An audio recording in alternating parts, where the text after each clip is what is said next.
إنك حميد مجيد. قال الله تبارك وتعالى في كلامه المجيد: أعوذ بالله من الشيطان الرجيم. بسم الله الرحمن الرحيم. وأتموا الحج والعمرة لله فإن أحصرتم فما استيسر من الهدي ولا تهلكوا رؤوسكم حتى يبلغ الهدي محله فمن كان منكم مريضا أو به أذى من رأسه ففدية من صيام أو صدقة أو نسك فإذا أمنتم فمن تمتع بالعمرة إلى الحج فما استيسر من الهدي فمن لم يجد فصيام ثلاثة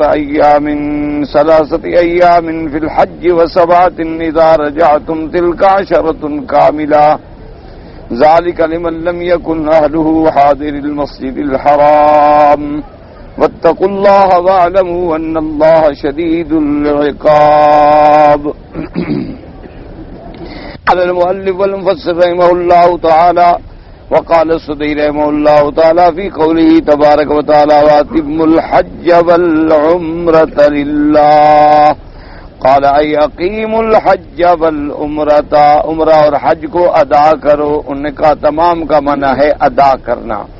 وقال علی بن ابی طالب حتان ابن عباس نے قول واتموا الحج والعمرة لا يقول من احرم بحج او بعمرة فليس له ان يحل حتى يتمهما تمام الحج يوم النحر إذا رمى جمرة العقبة وطاف بالبيت وبالصفا والمروة فقد حل.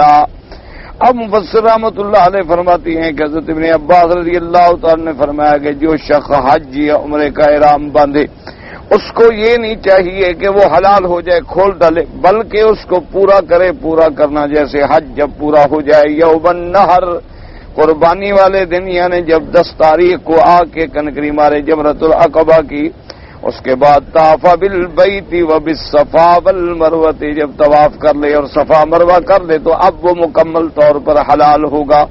یعنی یہ اقوال ہیں اور ان میں اختصار ہوتا ہے. جمرۃ العقبہ کی کنکری مارنے کے بعد جب آدمی قربانی کر لے، بال منڈوا لے تو احرام کھل جاتا ہے، لیکن تحلل کامل نہیں ہوتا. یعنی حلال تو ہو گیا لیکن بیوی حلال نہیں ہوتی جب تک طواف زیارت نہ کر لے. قال قتادہ عن زرارة وزن قال حج عرفۃ والعمرۃ والطواف. انہوں نے ایک قول میں یہ بھی فرمایا کہ حج جو ہے عرفات کی حاضری کا نام ہے. یعنی کیا معنی، اگر آدمی سارے کام کرے لیکن عرفات نہ جائے تو حج نہیں ہوگا. اسی طرح عمرے کے اندر احرام بھی باندھے، سارے کام کرے لیکن طواف ہی نہ کرے تو پھر عمرہ ہی نہیں ہوگا. جیسے حج کے لیے عرفات کی حاضری ضروری ہے، اسی طرح عمرے کے لیے طواف. یعنی صفا مروہ نہ دوڑے چلو دم دینے سے عمرہ تو ہو جائے گا، لیکن طواف ہی نہ کرے تو گویا عمرہ ہی نہیں ہوگا. اور اس کے بعد فرماتی ہیں وَقَذَا رَوَى عَلَّامَةُ إِبْرَاهِيمُ الْقَمَدِ بِقَوْلِ وَأَتِمُّوا الْحَجَّ وَالْعُمْرَةَ لِلَّهِ قال يا قراءة وأتموا الحج والعمرة إلى البيت لا يجاوز بالعمرة البيت. انہوں نے فرمایا کہ اس کا معنی یہ ہے کہ جب عمرے میں آئے تو بس کعبہ تک رہے، یعنی اب مینا عرفات مزدلفہ جانے کی ضرورت نہیں. قال ابراہیم قال ابن عباس وقال سفيان عن بشر ابراهيم بن القبة انه قال واقيموا الحج والعمرة الى البيت وقد روى الثوري عن ابراهيم بن سنن ابراهيم انه قال واقيموا الحج والعمرة الى البيت وقال شاوتم الحج والعمرة لله برفع العمرة وقال ليست بواجبة وروى أنه خلاف ذلك وقد وردت أحاديث كثيرة من طرق متعددة عن أنس رضي الله تعالى عنه وجماعة من الصحابة رضوان الله تعالى عليهم أن رسول الله جمع في إحرامه بحج وعمرة وثبت عنه في صحيح أنه قال لصحابه من كان معه هدي فليحل بحج دخلت العمرة في الحج إلى يوم القيامة. تو اب مفسر فرماتی ہیں کہ حضور پاک صلی اللہ علیہ وسلم نے حج اور عمرہ دونوں کا احرام اکٹھے باندھا تھا جب آپ تشریف لائے حجۃ الوداع کے موقع پر. اور اس کے بعد آپ نے یہ بھی ارشاد فرمایا کہ اگر کسی کے پاس قربانی کا جانور نہیں ہے تو وہ عمرہ پورا کر کے احرام کھول دے اور پھر 8 ذی الحجہ کو حج کا احرام باندھے. اور اس کے بعد اصل میں یہ تھا کہ بعض لوگ جو ہیں زمانہ جاہلیت میں یہ سمجھتے تھے نعوذ باللہ کہ بھائی اپنا حج کے مہینوں میں عمرہ جائز ہی نہیں، یعنی وہ عمرے کو ناجائز سمجھتے تھے. تو اس لیے حضور صلی اللہ علیہ وسلم نے فرمایا کہ نہیں، اب عمرہ جو ہے وہ الحمدللہ اشہر حج میں بھی ہے اور اشہر حج کے علاوہ بھی ہے. وقد روى الامام ابو محمد بن ابي عاد في سبب نزول هذا حديث غريبا وقال حدثنا علي بن حسين قال حدثنا ابو عبد الله الحربي قال حدثنا غسان الحربي قال حدثنا ابراهيم الطحمان عن عطاء صفوان بن اميه انه قال جاء رجل الى النبي صلى الله عليه وسلم متزمخ بالزعفران عليه جبه فقال كيف ضمني يا رسول الله في عمرتي قال فانزل تربتهم الحج والعمرة لله فقال استثمين السائل عمرة فقال ها انا ذا فقال له الق عنك ثيابك ثم اغتسل واستنشق ما استطعت ثم ما كنت صانعا في حجك فصنعه في عمرتك. هذا حديث غريب وسياق عجيب.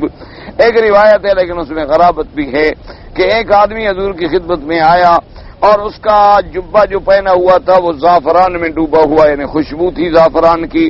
تو اس نے پوچھا حضور مجھے آپ عمرے میں کیا حکم فرماتے ہیں؟ یہ آیت نازل ہوئی.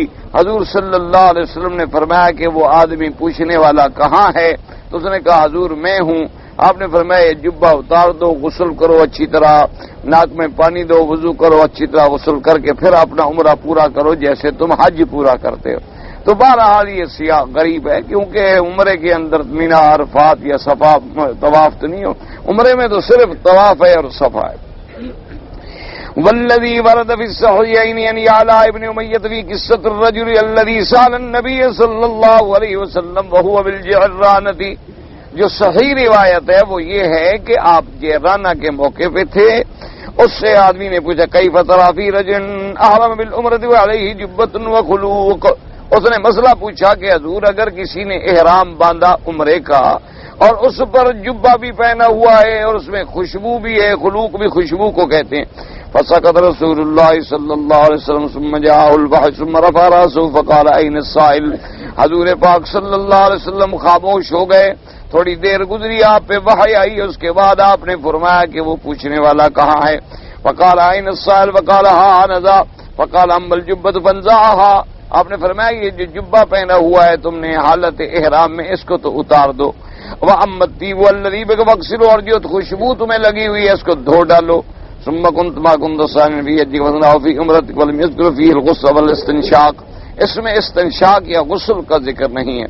ولا ذکر نزول هذه الآية وهو ان يعلى ابن أمية لا صفوان ابن أمية، اور روایت بھی يعلى ابن أمية سے ہے، صفوان ابن أمية سے نہیں ہے.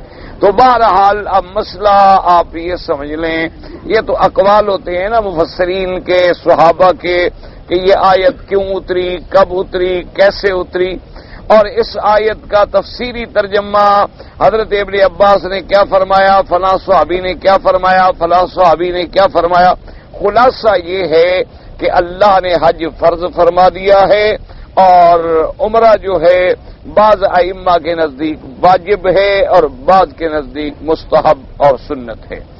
اب دوسرا مسئلہ کیا ثابت ہوا کہ اگر آپ نے عمرے کا احرام باندھا یا حج کا احرام باندھا تو اس کو پورا کریں. یہ نہیں ہے کہ جب چاہا باندھ دیا اور جب چاہا کھول دیا. اگر آپ نے عمرے کا احرام باندھا ہے تو عمرے کے ارکان پورے کریں. میقات سے احرام باندھیں، کعبۃ اللہ میں آ کے طواف کریں، طواف کے بعد 2 رکعت پڑھیں اور اس کے بعد صفا مروہ دوڑیں. صفا مروہ دوڑنے کے بعد سر پہ اس طرح پھروائیں تو افضل ہے. اگر آپ کے بال بڑے بڑے ہیں تو اس طرح نہ پھروائیں، ان کا چوتھا حصہ بالوں کا سارے سر کا کٹ جائے. یہ 2-3 بال جو کٹواتی ہیں یہ عورتوں کے لیے ہے. یہ صرف امام شافعی رحمت اللہ علیہ کے نزدیک گنجائش ہے اور کسی تینوں اماموں کے نزدیک اس کی گنجائش نہیں ہے. یعنی اگر کسی نے ادھر سے ادھر سے 2-2 3-3 بال کٹوا لیے تو تینوں ائمہ رحمت اللہ علیہم کے نزدیک اس پر دم واجب ہو جائے گی کہ وہ ایک بکری ادا کرے. صرف امام شافعی رحمت اللہ علیہ فرماتی ہیں کہ اس کو دم نہیں دینی پڑے گی. وہ یہ نہیں کہتے کہ ایسا کرو، وہ کہتے ہیں انہیں دم سے بچ جائے گا، احرام سے نکل جائے گا. ورنہ ان کے نزدیک بھی افضل یہ ہے کہ سر پہ اس طرح پھروائے اور یا بال ہیں تو پورے سر کے بال کٹوائے. اسی طرح اگر آپ نے حج کا احرام باندھا ہے تو حج کا احرام بھی پورا کریں. کیا مانا آپ نے حج کرنا ہے، مینا، مزدلفہ، عرفات، رمی جمرات، قربانی، ہر چیز جو ہے پوری کریں، اتمام کریں حج کا اور عمرے کا۔ دوسرا مسئلہ یہ بھی ملا کہ حج اور عمرہ جو ہے حج کے جیسے مہینے معلوم ہیں، اور عمرہ جو ہے اس کے لیے بھی کوئی پابندی نہیں ہے کہ وہ اشہر حج میں نہ ہو، چونکہ حضور صلی اللہ علیہ وسلم نے سرکار مدینہ نے 4 عمرے کیے اور 4 ذی القعدہ میں کیے، یعنی آپ کے 4 عمرے ہیں۔ جب آپ حدیبیہ کے لیے تشریف لے آئے تو عمرہ احرام باندھا ہوا تھا، وہ بھی ذی القعدہ کا مہینہ تھا، واپس جانا پڑا۔ پھر اس کے اگلے سال جب آپ تشریف لے آئے عمرہ قضا کرنے کے لیے تو ذی القعدہ کا مہینہ تھا۔ اسی طرح پھر میرے سرکار نے جب عمرہ کیا جعرانہ سے، وہ بھی ذی القعدہ کا مہینہ تھا، اور اسی طرح میرے آقا نے جو عمرہ کیا حج کے ساتھ ملا کر، وہ بھی ذی القعدہ کا مہینہ تھا۔ تو لہذا آپ کے 4 عمرے جو ہیں وہ ذی القعدہ میں ہیں، تو عمرے اشہر حج میں بھی جائز ہیں، اشہر حج کے علاوہ بھی جائز ہیں۔ اور عمرہ جو ہے یہ بہت بڑی اللہ کے ہاں مقبول ترین عبادت ہے، آدمی کو جتنا اللہ توفیق دے اتنے عمرے کرے۔ لیکن ایک مسئلہ یہ بات ضرور سمجھ لیں کہ مثلا اب آپ پاکستان سے آئے یا ہندوستان سے آئے، بنگلہ دیش سے آئے اور یورپ سے آئے، کسی ملک سے آئے، آپ نے جو عمرہ میقات سے یعنی آپ نے ایئرپورٹ سے احرام باندھا یا میقات سے باندھا، وہ عمرہ جو ہے اس کی بہت بڑی فضیلت ہے، یعنی گویا وہ چھوٹے حج کے برابر ہے۔ لیکن مکے میں جب اب آپ آ گئے، داخل ہو گئے، مکے میں رہ رہے ہیں، تو اب جو لوگ یہاں سے عمرہ کرتے ہیں تنعیم سے یا جعرانہ سے، امام ابو حنیفہ رحمۃ اللہ علیہ، امام شافعی رحمۃ اللہ علیہ، امام مالک رحمۃ اللہ علیہ کے نزدیک جائز ہے، کوئی منع نہیں، لیکن طواف جو ہے وہ سب ائمہ کے نزدیک افضل ہے کہ مکے میں رہتے ہوئے زیادہ سے زیادہ طواف کی کثرت کرے بنسبت عمرے کے، یعنی اور پھر یہ دیکھیں کہ جتنا ٹائم آپ عمرے میں لگا رہے ہیں اتنا طواف میں لگائیں۔ اور ساتھ یہ بھی مسئلہ ہے کہ مکے میں رہتے ہوئے سب سے افضل ترین عبادت جو ہے وہ طواف ہے، یعنی نفلی عبادت میں، فرض نہ، فرض تو فرض ہے نا، نماز تو فرض ہے، اسی طرح رمضان المبارک کا روزہ فرض ہے، نفلی عبادات میں کیونکہ طواف ایک ایسی عبادت ہے جو دنیا کے کسی ملک میں آپ کو نہیں مل سکتی۔ آپ ہر جگہ قرآن شریف پڑھ سکتے ہیں، آپ ہر جگہ حدیث شریف کی تلاوت کر سکتے ہیں، نفل پڑھ سکتے ہیں، خیرات کر سکتے ہیں، صدقات زکوٰۃ دے سکتے ہیں، نفلی روزے رکھ سکتے ہیں، لیکن ایک طواف ایسی عبادت ہے کہ جو اللہ کے گھر کے علاوہ کسی جگہ کا طواف جائز ہی نہیں، نہ کسی مقام کا طواف جائز، نہ مسجد کا، نہ مزار کا، نہ قبر کا، نہ کسی بزرگ کا، نہ زندہ، نہ بعد وفات۔ تو یہ ایک ایسی عبادت ہے جو کہیں میسر نہیں آتی، اور اس کا حکم اللہ نے فرمایا فَلْيَطَّوَّفُوا بِالْبَيْتِ الْعَتِيقِ، اور اس کے بعد ایک طواف کا ثواب جو ہے وہ حدیث مبارک میں آتا ہے، صحیح حدیث میں حضور پاک نے فرمایا کہ جیسے تم ولد اسماعیل میں سے ایک غلام خرید کرو، پہلے تو اولاد اسماعیل میں غلام کیسے ڈھونڈو گے، مانا یہ ہے کہ وہ غلام ملے گا ہی نہیں، اور اگر غلام ملے تو اس کی کتنی قیمت ہوگی، ماشاءاللہ لاکھوں میں۔ فرمایا اگر ایک غلام خرید کرو اور خرید کر کے اللہ کے راستے میں اس کو آزاد کر دو، اس کا جتنا ثواب ملتا ہے اتنی ایک طواف کے اندر ثواب ملتا ہے۔ تو اس لیے مکے میں رہتے ہوئے جو ہے آپ کوشش کیا کریں کہ کثرت کے ساتھ طواف کریں، اور اللہ اگر موقع دے دے اور ہمت کریں تو کوئی مشکل نہیں کہ کعبۃ اللہ میں ایک قرآن شریف بھی ختم کر لیں، کیونکہ اللہ کا قرآن سب سے پہلے سرزمین مکہ میں اترا ہے، سب سے پہلے اس کا مقام نزول جو ہے وہ غار حرا ہے اور وہ مکہ میں ہے، سب سے پہلی وحی اللہ نے جو قرآن کی اتاری ہے وہ مکے میں آئی ہے، تو لہذا قرآن اور کعبۃ اللہ کا ایک تعلق ہے، اس لیے اور آدمی تھوڑا سا یعنی طریقہ بنا لے تو کوئی بات مشکل نہیں ہوتی۔ اب دیکھیں نا مثلا آپ ہر نماز کے ساتھ آ کر 2 طواف کر لیں تو 5 نمازوں کے ساتھ 10 طواف ہو جائیں گے اور تکلیف بھی کوئی نہیں ہوگی، یعنی بغیر کسی مشقت کے۔ اچھا اگر بفرض محال آپ کو گرمی لگتی ہے تو آپ صبح 2-3 طواف کر لیں، شام کو 2-3 کر لیں اور 1-2 درمیان میں کر لیں، یعنی 10 طواف کر لینا کوئی مشکل مسئلہ نہیں ہے۔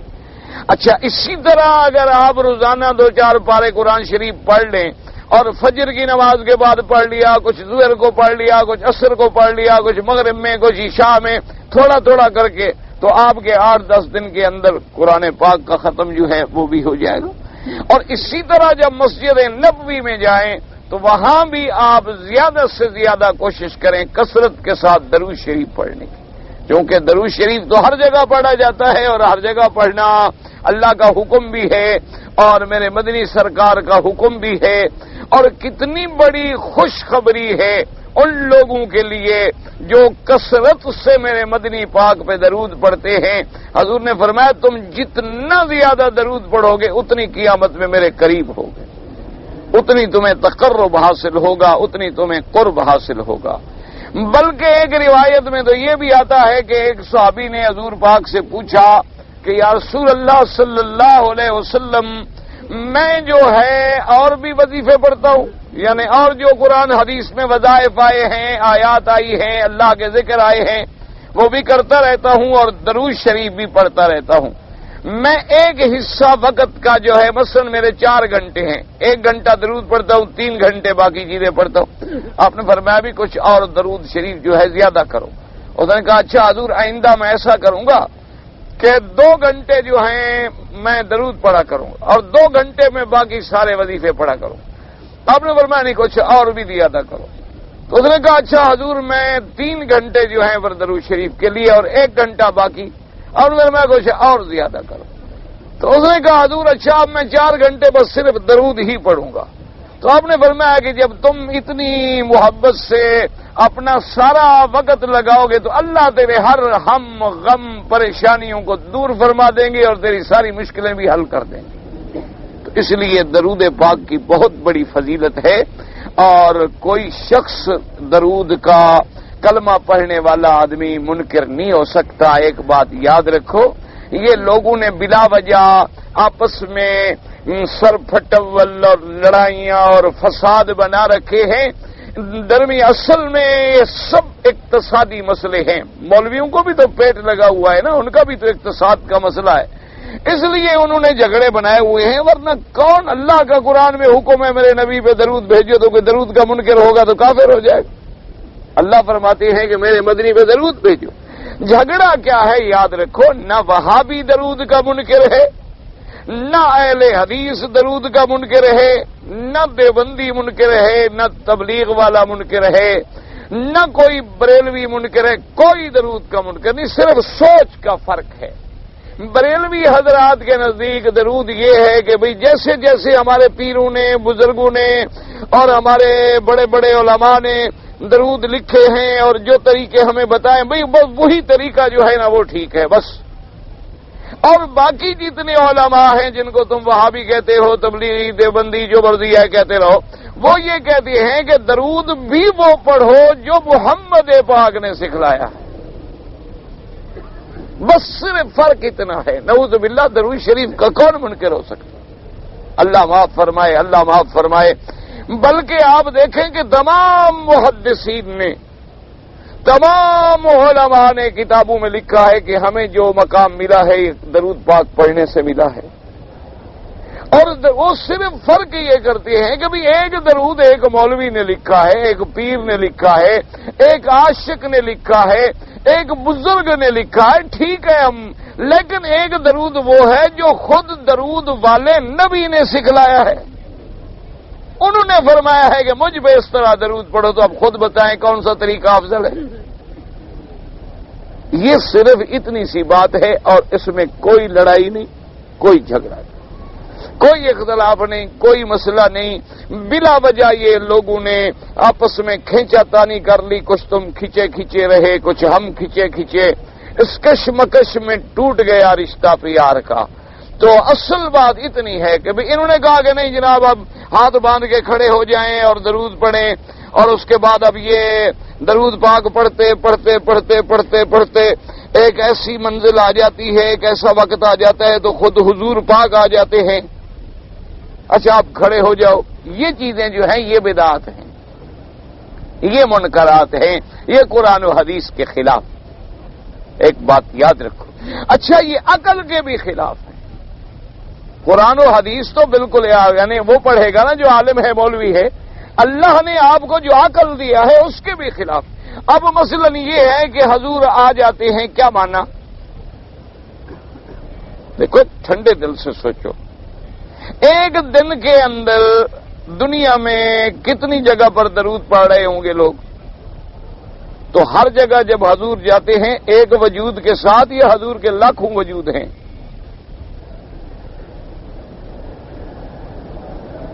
ایک ٹھنڈے دل سے سوچنے کی بھئی، یا تو حضور کو اللہ نے کوئی کروڑوں وجود عطا فرما دیے ہیں مثالی، کہ بھئی ان کے ہر وجود ہر جگہ وہ مختلف وجود سے تشریف لے جاتے ہیں۔ اچھا، یا یہ ہے کہ بھئی نہیں، حضور پاک اپنے بدن مبارک کے ساتھ تو تشریف نہیں لاتے لیکن حضور کی روح مبارک آتی ہے۔ بعض لوگوں کا گمان یہ ہوتا ہے کہ بھی جب ہم کھڑے ہو کے صلاۃ و سلام پڑھتے ہیں، درود پڑھتے ہیں، تو حضور کی روح مبارک اس مجلس میں آ جاتی ہے۔ چلو ہم تمہارے ساتھ، ہم نے مان لیا کہ حضور کی روح مبارک جو ہے آ جاتی۔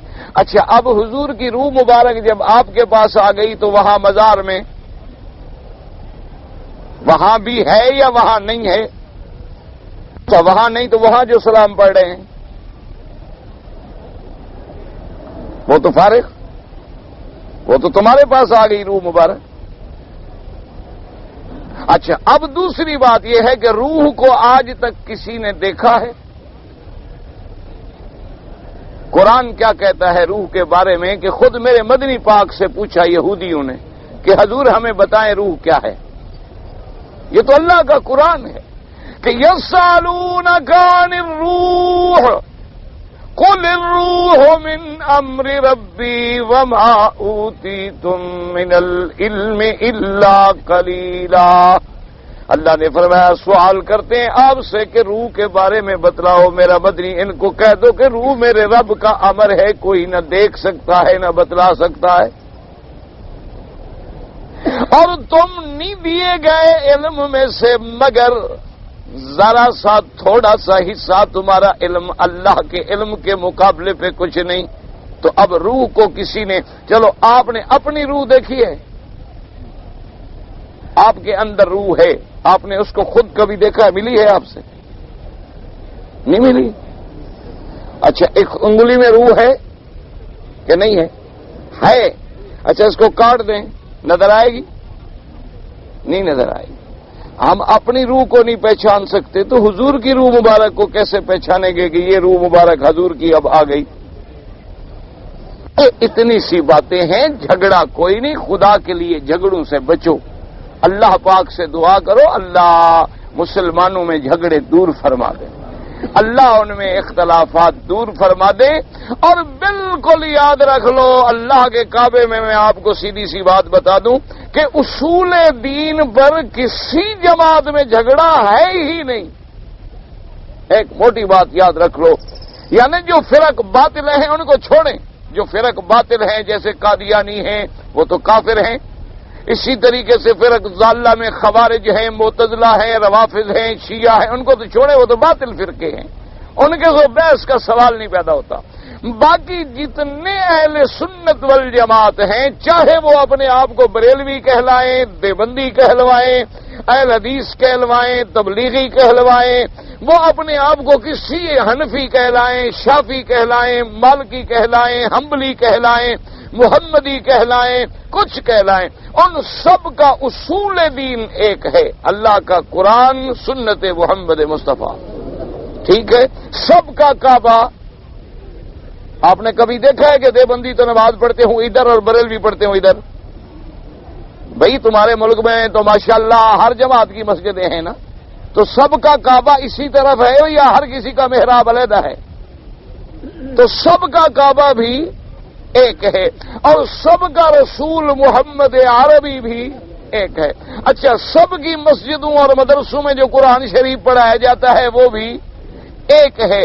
اسی طریقے سے یاد رکھو، سب کے نزدیک حج فرض ہے، روزہ فرض ہے، زکوٰۃ فرض ہے، اور اسی طرح 5 نمازیں فرض ہیں۔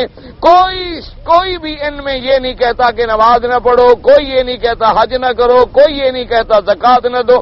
اچھا کسی دیوبندی بریلوی کے پیچھے کبھی تم نے مغرب کی نماز پڑھی ہے کہ وہ 4 رکعتیں پڑھاتے ہوں وہ 3 پڑھاتے ہوں؟ سارے 3 پڑھتے ہیں یا 4 پڑھتے ہیں؟ ہاں جی اچھا الحدیث حضرات 3 پڑھتے ہیں یا 4 پڑھتے ہیں؟ وہ بھی 3 پڑھتے ہیں ماشاءاللہ۔ عشاء کی کتنی رکعتیں پڑھتے ہیں؟ 4 پڑھتے ہیں۔ فجر کی 2 پڑھتے ہیں۔ اچھا کا رخ کدھر کرتے ہیں؟ کعبہ شریف۔ اچھا قرآن شریف پڑھتے ہیں نماز میں یا بعض جماعتیں قرآن پڑھتی ہیں، بعض جماعتیں حدیث شریف پڑھتی ہیں، اور کچھ لوگ جو ہے نماز میں نحو پڑھتے ہیں، کچھ صرف پڑھتے ہیں، کچھ لوگ جو ہے ماشاءاللہ جب نماز شروع کرتے ہیں تو مثنوی شریف پڑھتے ہیں، ٹھیک ہے؟ اچھا کچھ لوگ نماز پڑھتے پڑھتے اللہ اکبر کہہ کے درود شریف مولود شریف پڑھتے ہیں، ایسا ہوتا ہے؟ نہیں ہوتا؟ تو کوئی جھگڑا کیا ہوا؟ موٹی اب جھگڑے کس میں ہیں؟ چھوٹے چھوٹے مسئلے میں، اور وہ جھگڑے جو ہیں بڑھتے ضد میں آ کے اللہ معاف کرے کفر تک چلے گئے، ورنہ اصل میں وہ جھگڑے کفر والے نہیں تھے۔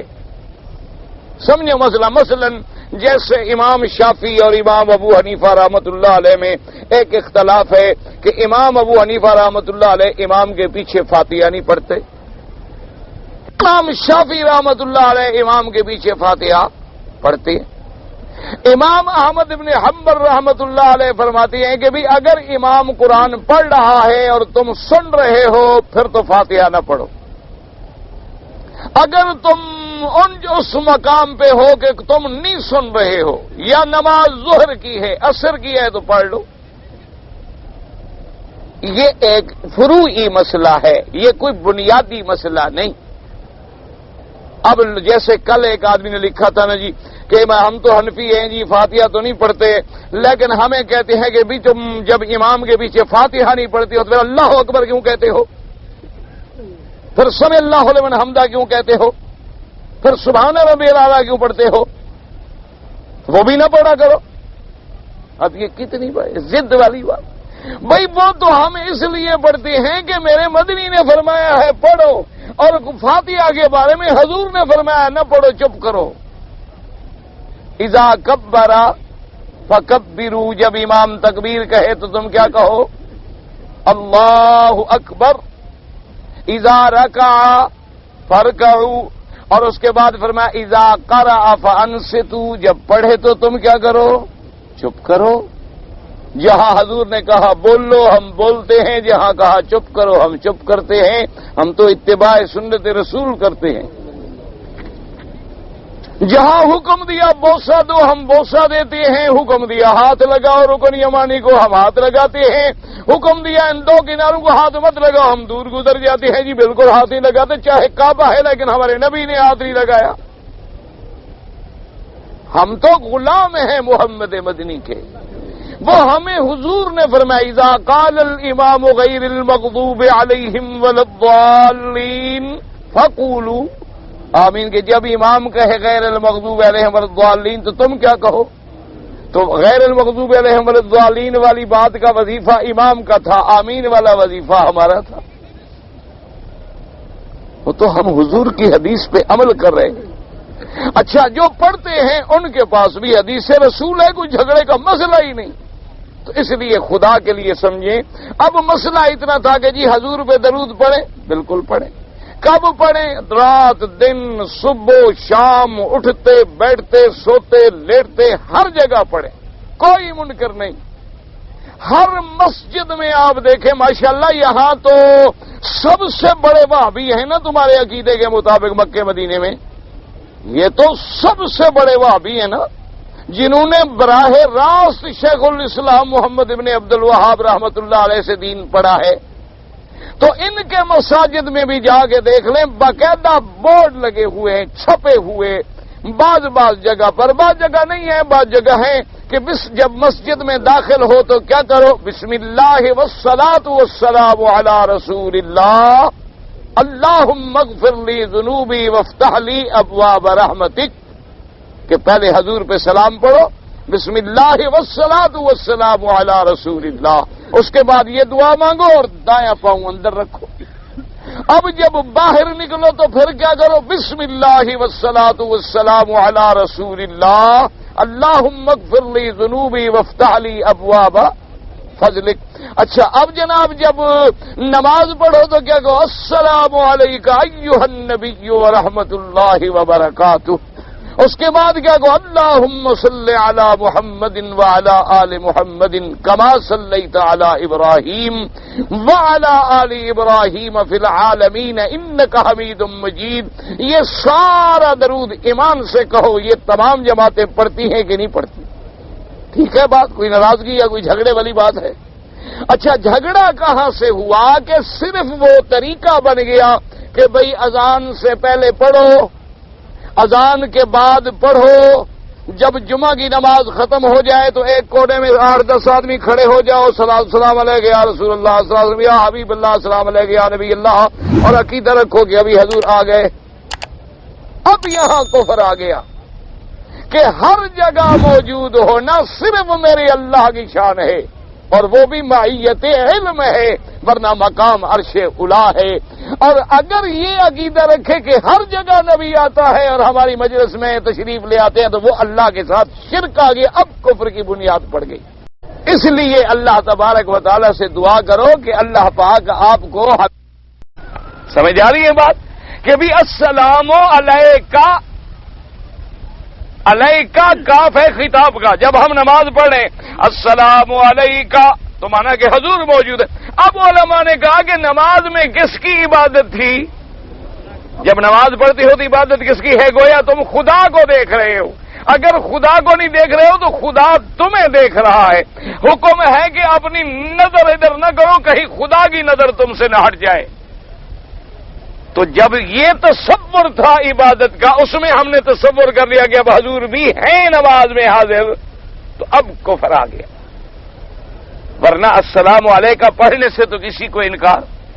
اور ایک معمولی عقل کی بات ہے، تمہارے والدین اپنے ملک میں ہوں تو خط لکھتے ہو تو کیا لکھتے ہو؟ السلام علیکم۔ بیٹھے ہوتے ہیں تمہارے سامنے، وہ اپنے ملک میں ہوتے ہیں، جب پڑھیں گے تو تیرا سلام ان کو پہنچے گا۔ ہم جو سلام کر رہے ہیں، جب میرا اللہ میرے مدنی کو پہنچائے گا تو ہمارا سلام بھی پہنچے گا۔ یہ معنی نہیں ہوتا کہ حضور بھی اپنے نماز میں موجود ہیں۔ اسی طرح آ گیا کہ ما تقول فی حق ھذا الرجل، کہ بھئی اس کے بارے میں کیا کہتے ہو؟ نے کہا جی حضور ہر قبر میں ہیں۔ نہ یہ کیوں کہا گیا کہ ما تقول فی حق ھذا الرجل؟ ھذا کا اشارہ قریب کے لیے ہوتا ہے۔ اب جب یہ عقیدہ بنا کہ حضور ہر قبر میں ہے تو ہر قبر کس کی ہے؟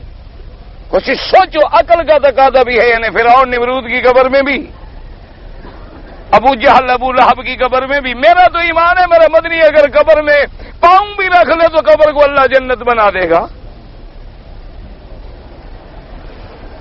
میرا تو یہ ایمان ہے کہ میرے مدنی نے مدینے میں جو پاؤں رکھا، ایمان سے کہو مدینہ جنت بن گیا کہ نہیں بن گیا؟ حضور کے جانے سے پہلے مدینہ منورہ کچھ تھا، ایک بستی تھی یثرب، میرے مدنی باغ نے قدم رکھا، یہاں اللہ نے خلیل بھیجا، وہاں حبیب بھیجا، مسجد اقصی میں سلیمان و داؤد کو بھیجا، جس جگہ میرے نبی نے اپنے بیٹے کو لٹایا قیامت تک ہم قربانیاں کر رہے ہیں۔ اللہ تبارک و تعالیٰ نے تو اپنے نبیوں کی شان کو اتنی بلند کر دیا۔ اصل کیا ہے؟ اب اگر دوسری حدیث پڑھ لیتے تو جھگڑا نہ بنتا کہ ما تقول فی حق ھذا الرجل الذی بعث فیکم، اس پیغمبر کے بارے میں تیرا کیا عقیدہ ہے جو تمہارے پاس نبی بنا کے بھیجا گیا تھا؟ یہ نہیں کہ موجود ہیں۔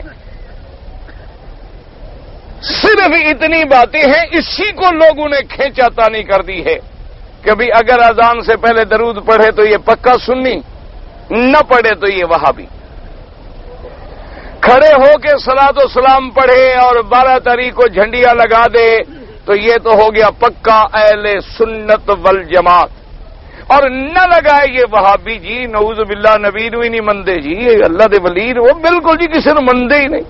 اچھا نبی نو نہیں مندے تے نماز تو نہیں پڑھتے پھر دن؟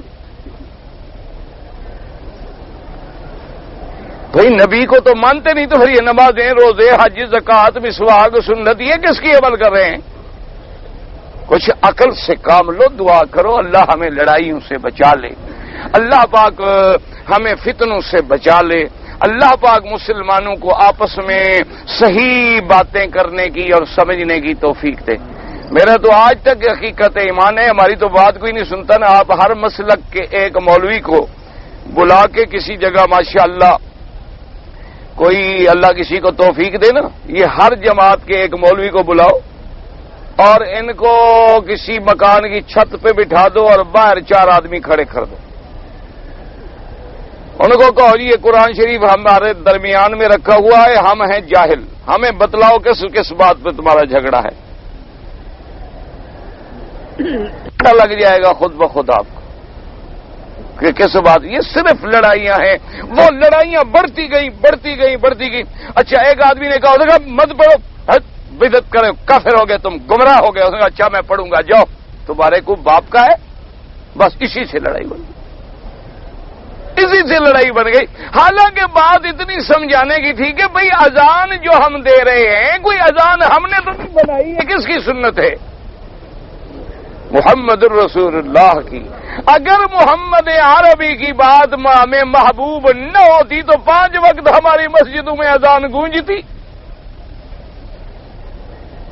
فرق صرف اتنا ہے کہ بھی پہلے صلاۃ و سلام بھی دیکھو حضرت بلال نے پڑھا ہے، ہم حاضر ہیں، نہیں پڑھا ہے تم بھی نہ پڑھو، جھگڑے کی بات ہی نہیں، لڑائی کی بات ہی نہیں، جھگڑے کی بات ہی نہیں، فساد کی تو بات ہی نہیں ہے کہ اچھا بعض کہتے ہیں جی ٹھیک ہے قرآن حدیث میں تو نہیں ہے لیکن اگر ہم محبت سے پڑھ لیتے ہیں تو وہابیوں کو مگر کیوں تکلیف ہوتی ہے؟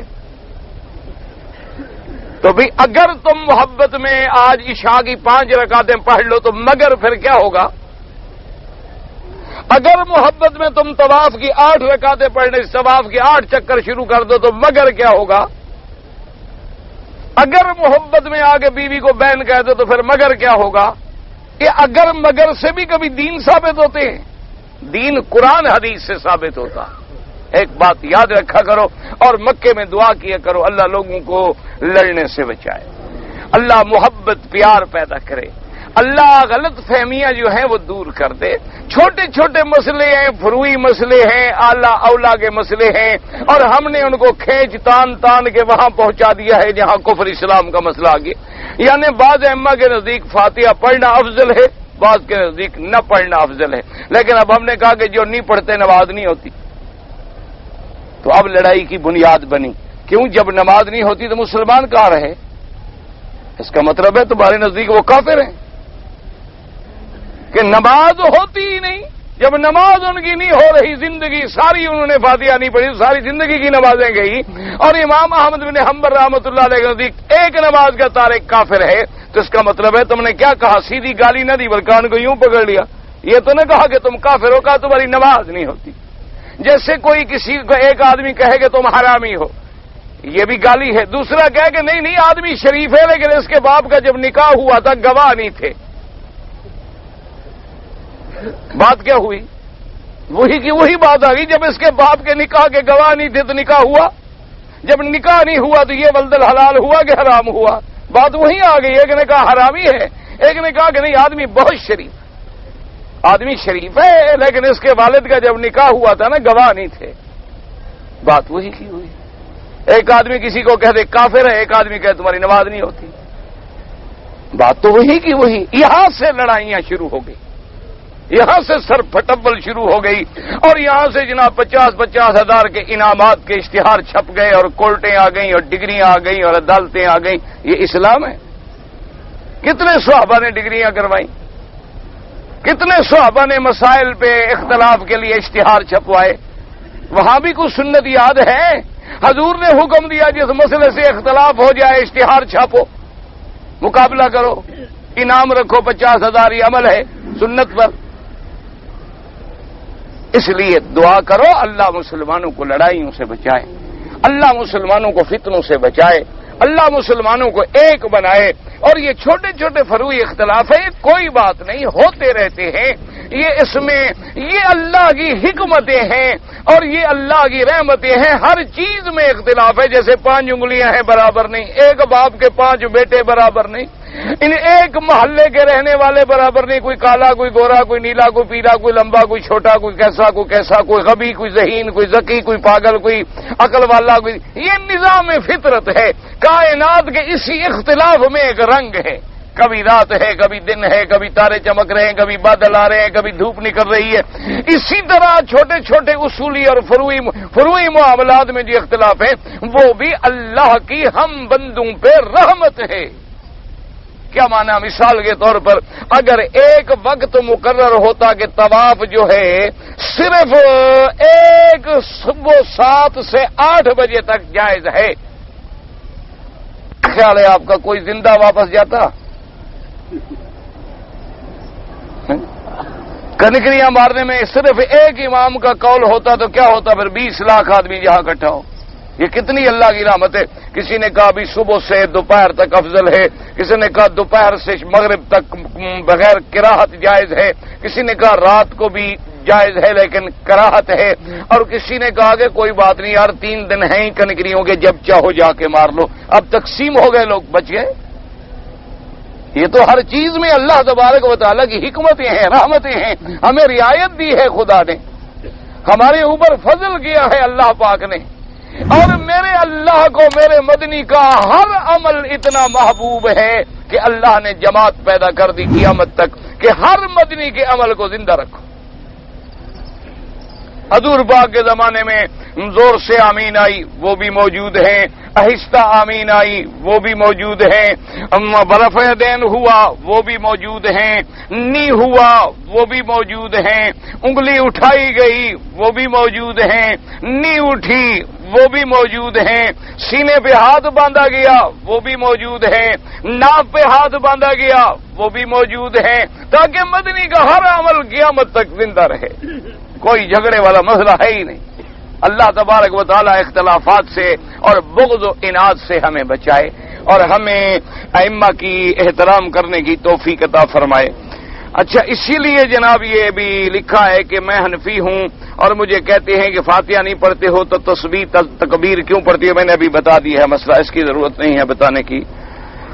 اچھا جی, کہتے ہیں جی ہم دعا اگر مانگیں تو ہمارے ہاں جو رواج ہے کہ یا اللہ نبی پاک کے وسیلے سے اور پنجتن پاک کے وسیلے سے, حسنین پاک کے وسیلے سے, اولیاء کرام کے وسیلے سے اور فلاں بزرگ کے, یہ باتیں جو ہیں قرآن حدیث میں ثابت نہیں ہیں. ایک بات یاد رکھو, کیوں آپ جو دعا مانگتے ہیں قرآن میں جتنی دعائیں ہیں ربنا آتنا, ربنا لا تزغ قلوبنا, ربنا لا تؤاخذنا, کسی ایک دعا میں بھی وسیلے کا لفظ نہیں ہے. اور وسیلہ اصل کیا ہے؟ اللہ نے فرمایا کہ میرے اسماء کے ساتھ وسیلہ پکڑو. میرے اللہم انی اسألک باسمائک الحسنی وصفاتک العلیاء, یہ وسیلہ ہے. اللہ نے فرمایا کہ اپنے اعمال صالحہ کے ساتھ وسیلہ پکڑو, یہ بھی وسیلہ ہے. اچھا, اسی طرح اللہ نے فرمایا کہ اگر کوئی بندہ میرا عباد صالحین میں زندہ ہے تو اس کے بعد جا کے کہو کہ حضرت میرے لیے دعا کرو, یہ بھی وسیلہ ہے. اس کے علاوہ جو ہم نے بنائے ہیں اسی میں پھر قدم بڑھتے بڑھتے بڑھتے نتیجہ یہ نکلتا ہے کہ آدمی شرک میں چلا جاتا. ایک نے کہا نبی کا وسیلہ, ایک نے کہا علی کا وسیلہ, ایک نے کہا پنجتن کا وسیلہ, ایک نے کہا 12 تے 5 تے 13 دا وسیلہ. بڑھتے گئے نا جی, اب پتہ نہیں کتنے وسیلے بن گئے. اللہ کا کام رہ گیا, درمیان میں صرف وسیلے ہی رہ گئے. اس لیے ہمیشہ یاد رکھیں جب بھی دعا مانگیں اللہ کے اسماء سے وسیلہ پکڑیں, اپنے اعمال صالحہ سے وسیلہ پکڑیں. اچھا, اور حضرت تھانوی نے کتنی مسئلہ حل کیا. ایک آدمی نے جب اس نے کہا دیکھو بھائی تم جھگڑنے کی ضرورت نہیں, اس نے کہا جی حضور پاک سے, انہوں نے کہا دیکھو بھائی جھگڑو نہیں, اعمال صالحہ سے وسیلہ جائز ہے. انہوں نے کہا تم اللہم صلی علی سیدنا محمد وعلی آل سیدنا محمد کما صلیت علی ابراہیم وعلی آل ابراہیم فی العالمین انک حمید مجید. یا اللہ میں اسی عمل صالح کا وسیلہ پکڑتا ہوں جو درود پڑھا ہے میں نے حضور پر. یہ عمل صالح ہے کہ نہیں ہے؟ جھگڑا ختم ہو گیا. وہی عمل صالح کر لو, اس کو وسیلہ بنا لو.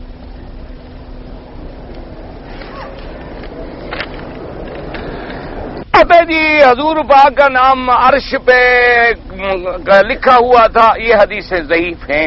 یہ ضعیف حدیثوں میں ہے کہ آدم علیہ السلام نے دیکھا تو حضور کا نام عرش پہ لکھا تھا اور پھر انہوں نے انگوٹھا چوما، یہ کیا. یہ سب ضعیف روایات ہیں، کسی صحیح حدیث میں یہ واقعہ نہیں.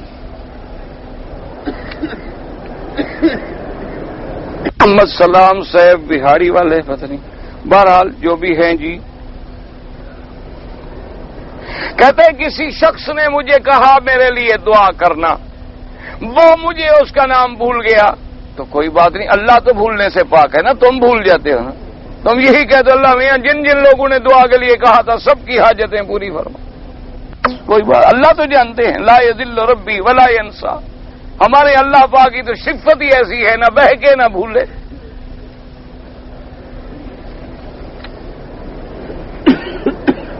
کہتے ہیں جی کہ اگر منی کے کچھ قطرے نکلیں اور کپڑے پہ لگیں، منی کے کچھ قطرے کیا مطلب؟ وہ تو پھر مزی ہوگی، منی کے قطرے تو نہیں ہوتے، وہ تو جب نکلے گی ایک ہی دفعہ نکلے گی. یہ تو ہو ہی نہیں سکتا. یا مزی ہوگی یا ودی ہوگی یا منی ہوگی. مسئلہ سمجھو، ایک ہے منی، جب آدمی میاں بیوی جماع کرتے ہیں تو انزال ہوتا ہے، وہ منی ہے. یا آدمی کو مثلا بیوی کو دیکھا شہوت آ گئی اور اپنے آلائے تناسل عضو تناسل سے ٹپک کے نکلے اور اس کے بعد عضو مر جائے، یہ منی ہے. آ گئی بات. ایک ہے مزی یا ودی. کیا معنی؟ ہم پیشاب کرنے جاتے ہیں تو پہلے کچھ قطرے آ گئے، یا پیشاب کرنے کے بعد بھی کچھ قطرے آ گئے، یا انسان جوان آدمی ہے، شہوت نے زور کیا اور کچھ قطرے لیسدار مادہ نکل آیا. یہ مزی ودی ہے. اس کے لیے نہ غسل ضروری ہے، کچھ نہیں، بس استنجا کیا وضو کیا کافی ہو. اگر منی نکلے اور کپڑے کو لگ جائے تو بعض علماء کے نزدیک اس کا دھونا ضروری نہیں ہے، لیکن اس کو خرچ ڈالے، صاف کر ڈالے. امام ابو حنیفہ رحمۃ اللہ علیہ کے نزدیک دھونا ضروری ہے. وہ یہ فرماتے ہیں کہ بھئی وہ کھرچنے والا زمانہ گیا جب لوگ پاک صاف تھے اور ان کی منی بڑی مضبوط ہوتی تھی. اب تو پانی سے بھی پتلی ہوتی ہے اور کپڑے کا جز بن جاتی ہے، کھرچی جا ہی نہیں سکتی. ہاں اگر وہ کیفیت ہے کہ کپڑے پہ بالکل واضح جبی ہوئی ہے تو آپ اتار دیں، مقصد تو صاف کرنا ہے نا. جھگڑا اس مسئلے میں بھی نہیں ہے، یہ بھی بلا وجہ کا جھگڑا بنایا گیا ہے.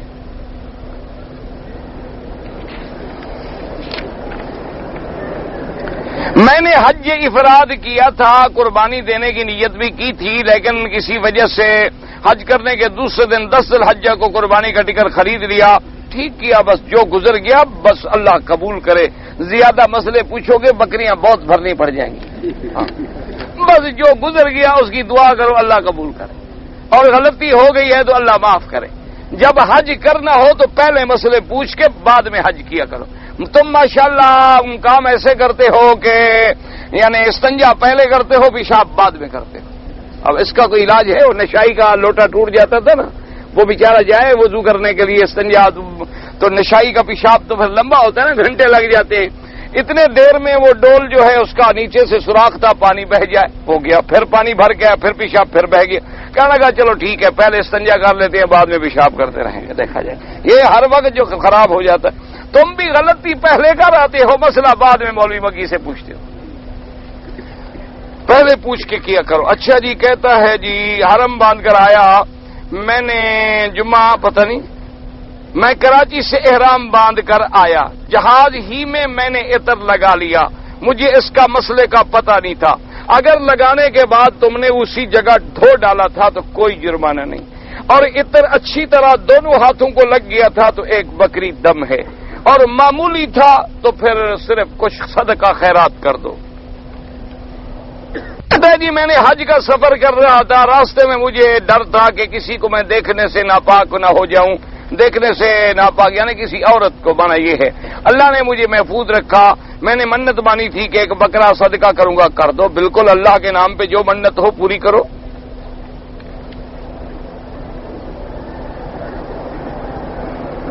اگر کوئی مسلمان غیر مسلم علاقے میں رہتا ہے اور وہاں وہ اسلامی حکومت قائم کرنا چاہتا ہے تو یہ ہر آدمی کے بس میں نہیں ہوتا. یہ جہاں بھی رہو بہرحال اپنے اولو الامر کے احکام کی اطاعت کرو. یہ نہیں ہوتا کہ اب میں چاہوں تو وہ چاہے تو پھر فتنہ ہو گیا، پھر تو فساد ہو گیا، پھر تو جو کچھ ہو رہا ہوتا ہے وہ بھی ختم ہو جاتا ہے. اگر کافر حکومت بھی ہے تو کوئی مسلمان حکومت اس کا مقابلہ کرے گی، ہم فرد کیا کر سکتے ہیں؟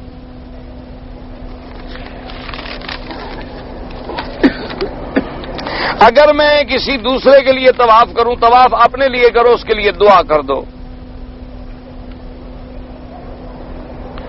جی میرا سسرال کے گھر ایسی جگہ ہیں جہاں تمام بدعتی ہیں، مسجد ہے وہاں امام بھی بدعتی ہیں، اب میں کیا کروں؟ بہرحال اہل بدعت کے پیچھے نماز نہیں ہوتی، کیونکہ حضور پاک نے فرمایا ہے من وقر صاحب بدعت فقد اعان علی ہدم الاسلام، کہ جو آدمی بدعتی کی عزت کرے اس نے اسلام کو گرا دیا۔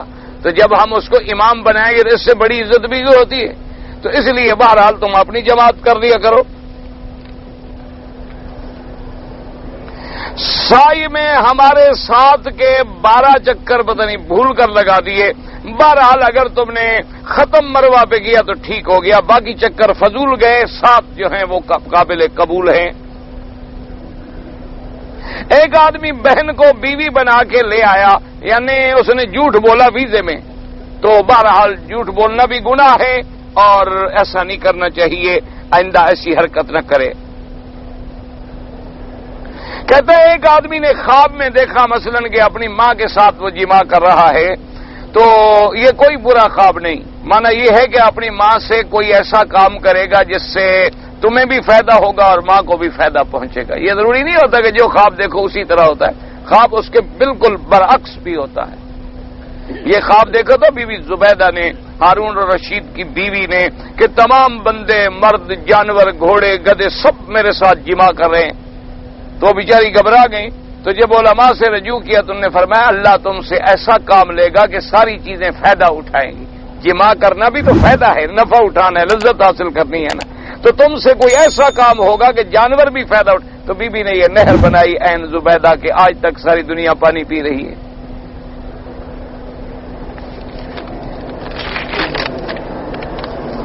والد صاحب کی طبیعت خراب ہے، اللہ شفا دے، اور دعا کریں کہ جتنے بیمار ہیں اللہ سب کو شفا دے، یہاں ہیں، پاکستان میں ہیں، کسی ملک میں ہیں، اللہ ان کو شفا کاملہ عطا فرمائے، اور اللہ ہم سب کو بھی شفا کاملہ عطا فرمائے۔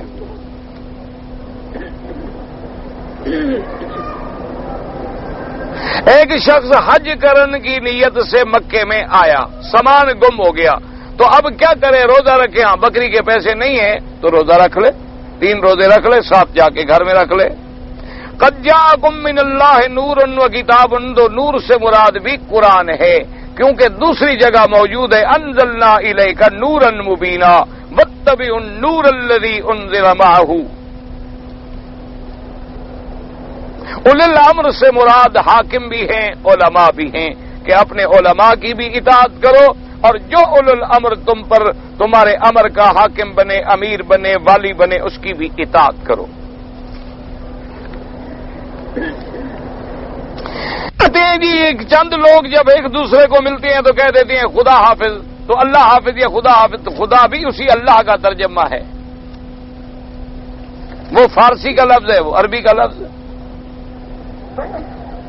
ایک آدمی نے حج کیا، پہلے دن 7 کنکریاں جو ماری اس نے ماری ہیں، لیکن شک یہ ہے کہ 4 کنکری پر تو یقین ہے کہ لگی تھی اور 3 پہ یقین نہیں، شک وق میں نہ پڑو، اگر وہ کنویں میں پڑ گئی تھی تو ٹھیک ہے، ستون کو لگنا ضروری نہیں، اس کنویں میں گرنا ضروری ہے۔ اب اگلا حج آ رہا ہے، یہ پچھلے حج کے مسئلے پوچھ رہا ہے، اب اس کا کوئی علاج ہے؟ بھئی ابھی تو اگلا حج آ رہا ہے انشاءاللہ، ابھی تو ماشاءاللہ حجی آنے والے ہیں، تم پچھلے حج والے ابھی مسئلے پوچھ رہے ہو۔ سامان جو ہے بیگ وغیرہ بک ہو گیا، میں نے احرام نہیں باندھا، مجھے جدے آ کر ملا، ایئرپورٹ پر باندھ لوں، لیکن ٹیکسی والا لے گیا مجھے مکے کے قریب احرام، لیکن آپ تو ماشاءاللہ بک نہیں ہوئے، صرف احرام ہی بک ہو گیا، تو آپ کیا کرنے آ رہے تھے؟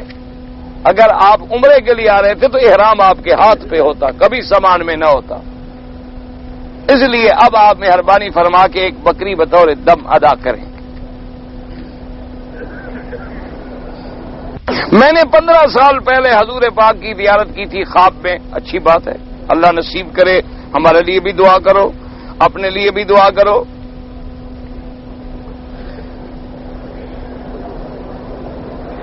میں نے جناب یہ ہے کہ احرام باندھنے کے بعد عمرے کی نیت کی، 2 رکعت بھی پڑھ لیے، ایک پاؤں کا ناخن کاٹ لیا، اس کے لیے دم ہے، کیا کرنا ہوگا؟ ایک ناخن کاٹا تو دم نہیں ہے، پورے پاؤں کے ناخن کاٹے تو پھر دم ہے۔ ایک ناخن کاٹا تو صدقہ خیرات کر دو۔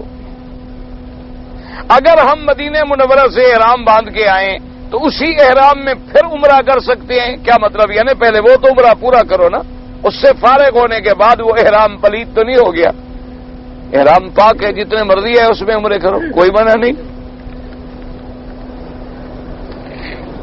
فرض نماز کے بعد جو تسبیحات ہیں وہ سنت رسول ہے صلی اللہ علیہ وسلم کے، سبحان اللہ 33 بار، الحمدللہ 33 بار، اللہ اکبر 34 بار، لا الہ الا اللہ وحدہ لا شریک لہ لہ الملک وله الحمد یحیی ویمیت وهو علی کل شیء قدیر، اللهم انت السلام ومنک السلام تبارکت وتعالی یا ذا الجلال والاکرام، اللهم اعنی علی ذکرک وشکرک وحسن عبادتک، اللهم لا مانع لما اعطیت۔ یہ تو سنت رسول ہے، جتنی اللہ توفیق دے کرو، یہ تو کوئی منع نہیں ہے۔ ہمارے لوگ فرض نماز کے بعد کھڑے ہو، یہ تو میں نے ابھی مسئلہ بتا دیا ہے، سجدے میں جاتے وقت ہاتھ پہلے ہاتھ رکھنا ٹھیک ہے یا گھٹنے؟ تم پہلے ویسے کیا رکھتے ہو؟ سجدہ کر کے دیکھ لو پہلے رکھتے کیا ہو، سیدھی سی بات ہے، کوئی ایسا مسئلہ نہیں۔ اچھا، یہ صدقہ وسیلہ یہ مسئلہ پہلے بیان ہو چکا ہے۔ نماز میں پاؤں سے پاؤں ملا کے کھڑے ہوں، بالکل، تاکہ درمیان میں کوئی خالی جگہ نہ چھوڑے، لیکن اب مسئلہ وہی ہے کہ بعض تو یہاں کھڑے ہو جاتے ہیں، دوسرا ادھر کھڑا ہے، اور بعض ہمارے بھائی چڑھتے چڑھتے دوسرے کے پاؤں پہ چڑھ جاتے، اور اس کا بھی کوئی علاج ہے؟ یعنی دونوں میں ایک ضد ہے، ایک ادھر کھڑا ایک ادھر کھڑا، اللہ کے بندے مل کے کھڑے ہو، درمیان میں کیوں جگہ چھوڑی ہوئی؟ اور وہ جناب پاؤں چڑھتے چڑھتے چڑھتے آپ کے پاؤں پر جب تک آپ کی چیخ نہ نکلے نہیں چھوڑے گا، وہ بھی سنت ادا کر رہا ہے۔ یہ کہاں کی سنت ہے بھائی؟ مسئلہ کیا ہے کہ درمیان نماز میں یوں نہ کرو کہ ایک ادھر کھڑا ہے، مل کے کھڑے ہوں تاکہ درمیان میں جگہ خالی نہ ہو بس، اور گھٹنے کے برابر گھٹنا ہو، کندھے کے برابر کندھا ہو، اور اللہ تبارک و تعالیٰ آپ کو بھی ہمیں سنت پہ توفیق۔ اچھا، بات جو ہے نا جی پاؤں ملانے کے لیے یوں پاؤں ٹیڑھا کرتے جائیں گے، ٹیڑھا بھائی پنگلیاں کعبے کی طرف ہونی چاہیے، تم ٹیڑھے کرتے جا رہے ہو، یہ کہاں کی سنت ہے؟